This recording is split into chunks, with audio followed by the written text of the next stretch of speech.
All right, meanwhile, there's the Supreme Court extending a pause on a Texas bill that would allow the state to arrest illegal migrants. This puts the state and federal government at further odds on the front line of this border crisis. White House Press Secretary Karine Jean-Pierre reacted yesterday. Watch.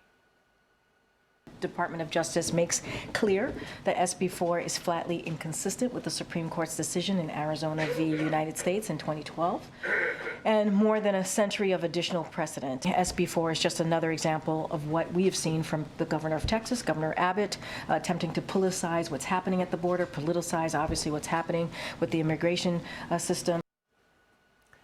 Joining me right now is former U.S. Border Patrol Chief and Deputy Commissioner Ronald Vitiello. He is also the former acting ICE Director. Ronald, it's good to see you this morning. Thanks very much for being here.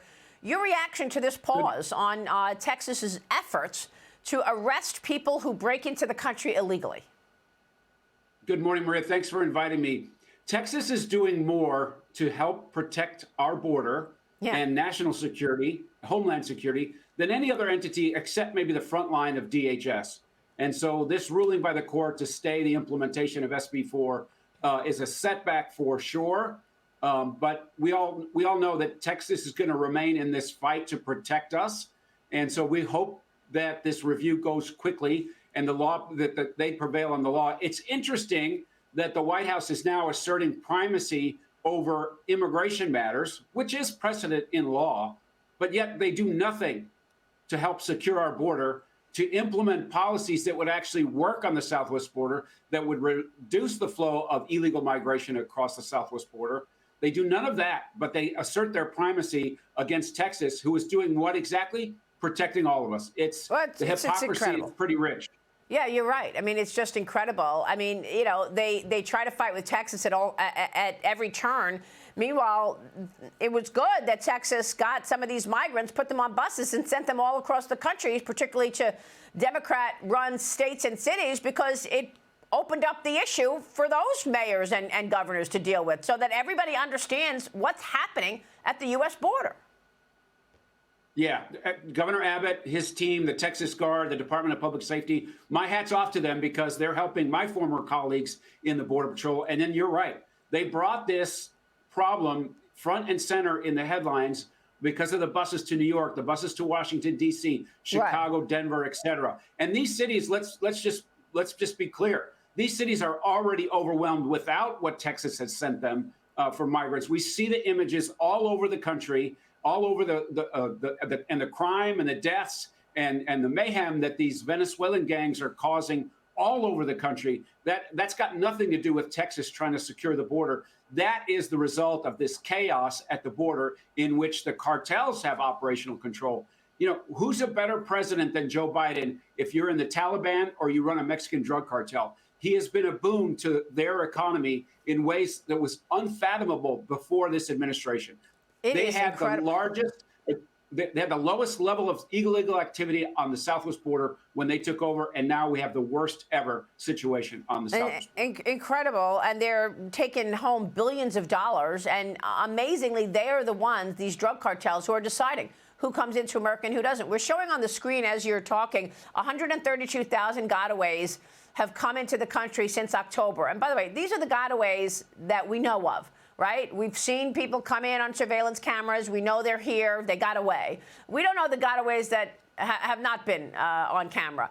And 800 of them a day. So we don't know what their motivation is. Just to be clear, they only needed 19 to take down the Trade Center in the U.S. and cause the worst terrorist attack on our soil. But Border Patrol agents arrested an illegal migrant from Lebanon near El Paso, Texas last week. The man, and you've seen this, the man from Lebanon claims that he is a part of Hezbollah. He told them, I'm a member of Hezbollah. He told the border agency he wants to make a bomb, and then he's headed for New York City. Yeah, Hezbollah with a bomb headed for New York City. He is still in custody today, and he is under investigation, Ronald. How should we be viewing this?